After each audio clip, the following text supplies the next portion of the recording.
stupid, failure, unfit. That is what I felt like on the day when my 1.5-year-old locked me out of our apartment. See, earlier that morning, I was sitting on the balcony, relaxing and drinking my coffee, when my little guy comes out with a sippy cup and his toothbrush in his hand, and he shows me his teeth. And I look at his teeth and I said, "Very good. Are you done?" And he throws his sippy cup and his toothbrush over the balcony. In my haste, I pick him up, I bring him inside, I shut the sliding door, and I said, "Mommy, we'll be right back."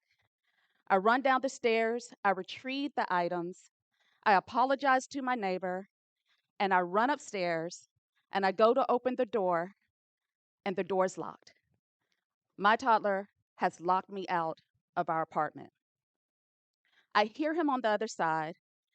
He's trying to open the door, and I hear him doing it, and I'm encouraging him, "You can do it, you can do it, let mommy in, just keep trying." And he keeps trying to open the door.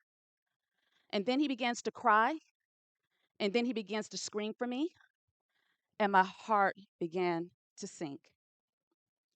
I had to think fast because there was no one I could call to unlock that door. So I said, "Mommy, we'll be right back." And I ran down those stairs as fast as I could, and I got to the leasing office, and the receptionist was there. And I said, "Hey, I know this sounds crazy, but my baby boy has locked me out of our apartment, and he's up there screaming and hollering, and I need for someone to let me in."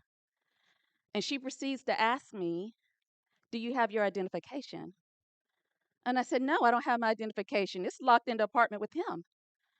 And she goes, "Well, I can't let you into the apartment because I have to know that you actually live there before I can let you in." And at that moment, my heart began racing. I began to cry. And I failed to tell you in the beginning, I was pregnant with my second child.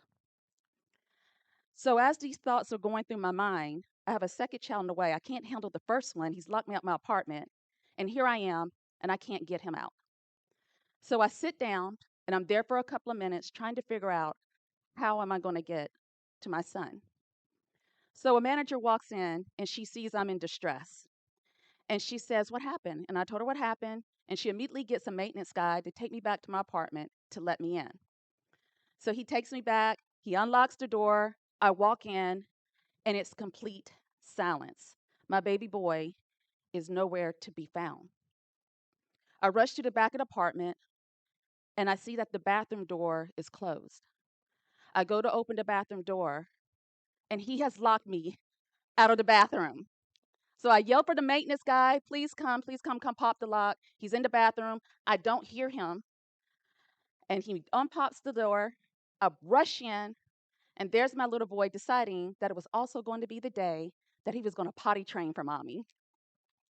So many of us are going to be locked out of things: our cars, our apartments, our homes, and sometimes opportunities.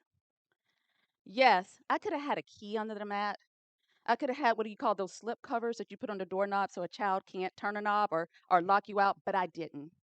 I never thought a person that little would even have the knowledge from watching me so much know how to lock the door behind me. But he did.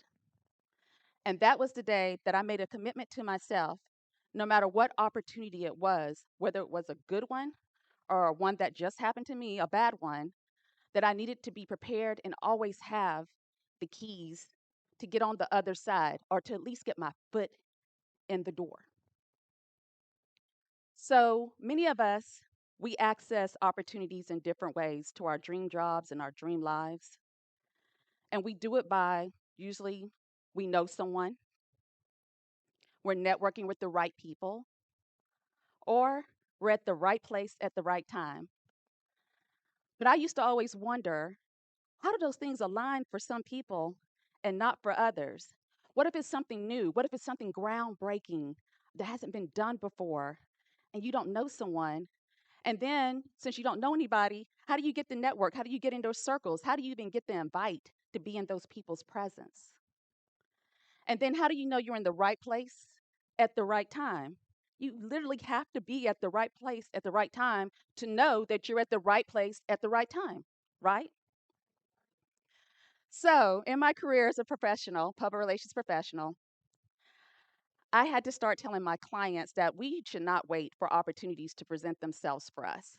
We should not wait for these things to align for us. We should build our own doors to our opportunities.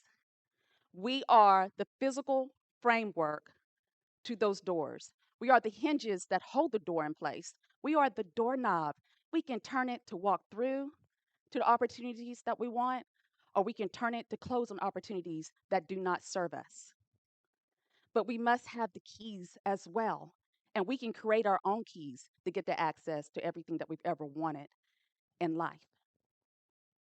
John C. Maxwell, renowned author and businessman, wrote the book, The 21 Indispensable Qualities of a Leader. And out of those 21 qualities, there were three key components that kept popping up to me.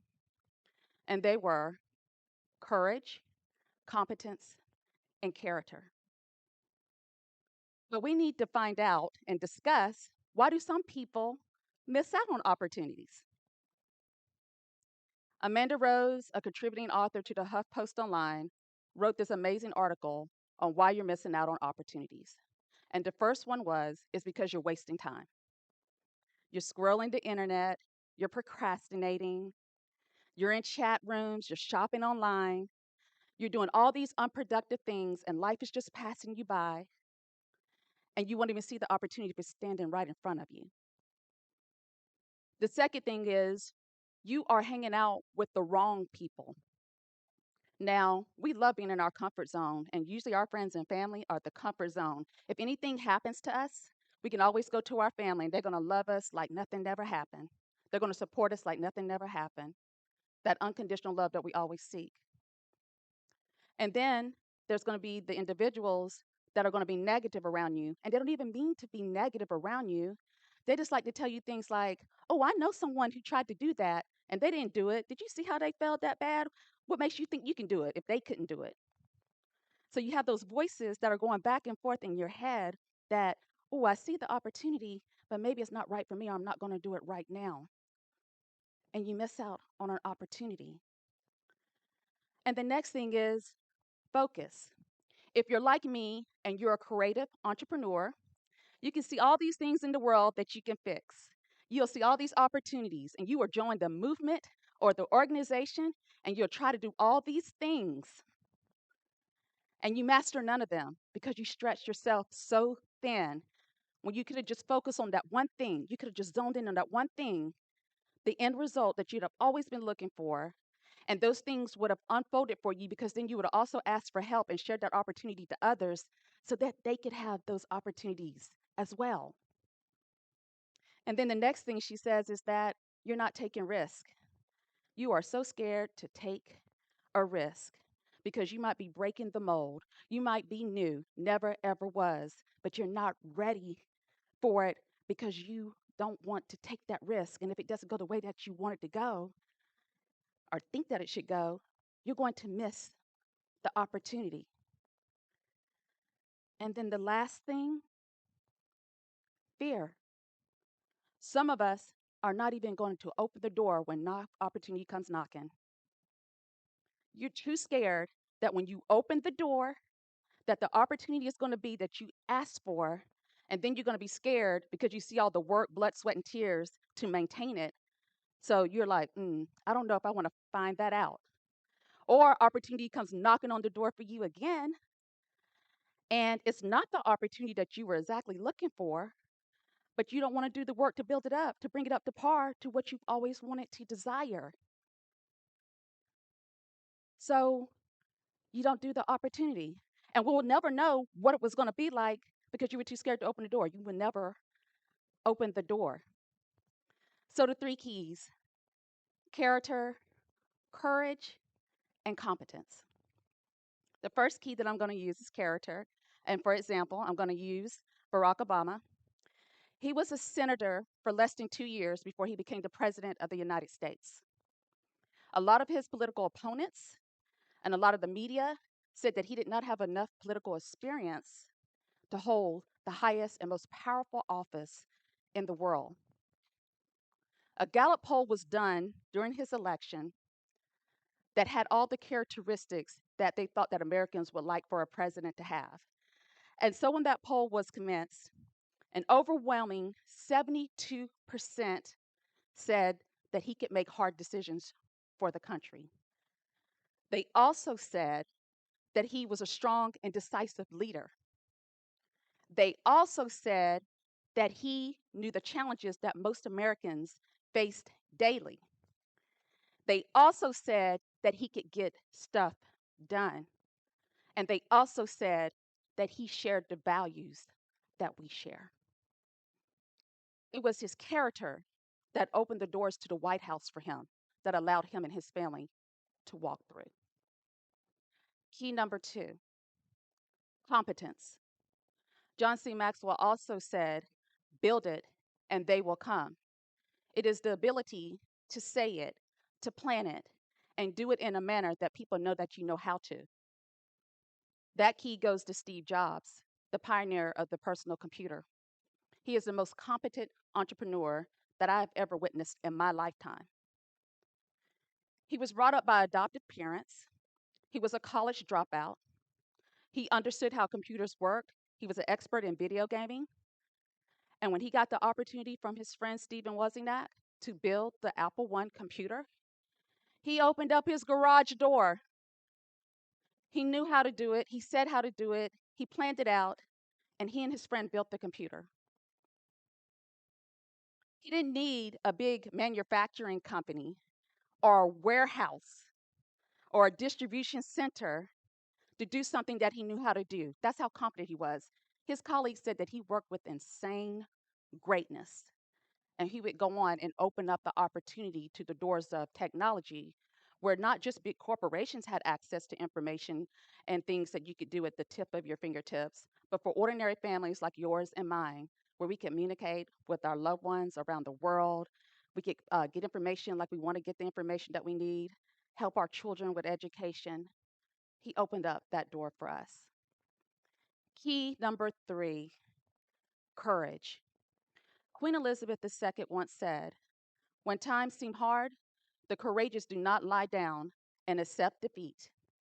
Instead, they are always determined to struggle for a better future.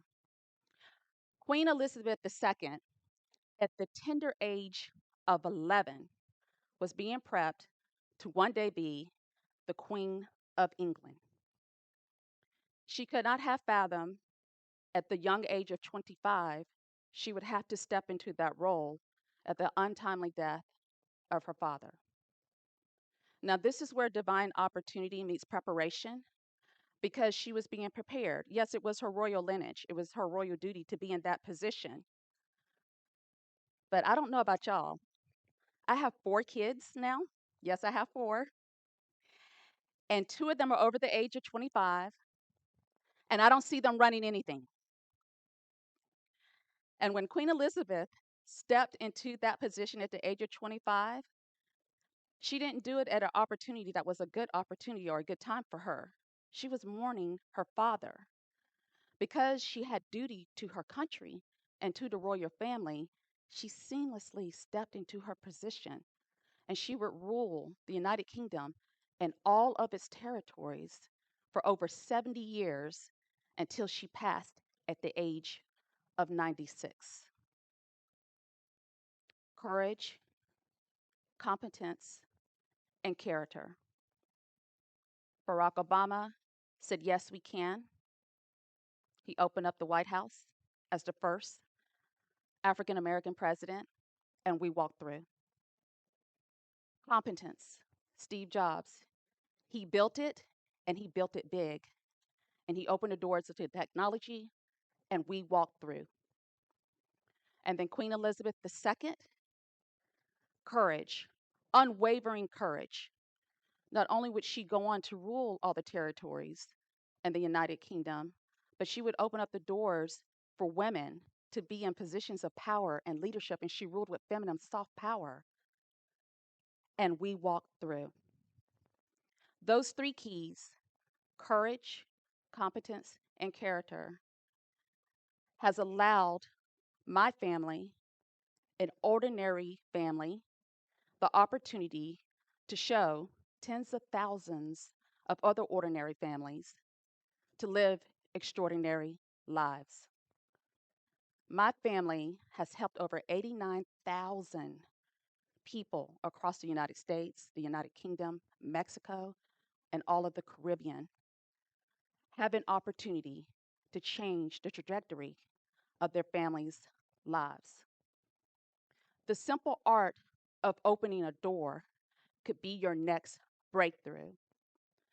So if you are a person that is creating an opportunity or you are molding an opportunity, open the door and allow other people to pass through and show them how they can live a better life. Show them how they can win in life and show them that opportunities are not just for the wasting of their time in life. You seize it whether it is good or whether it is not such a good time. I promise you, the act of opening a door and allowing people to pass through can do everything that you've ever wanted in life. You show people how to do it, how to build it, and how to serve, and watch your life unfold in so many ways. Thank you.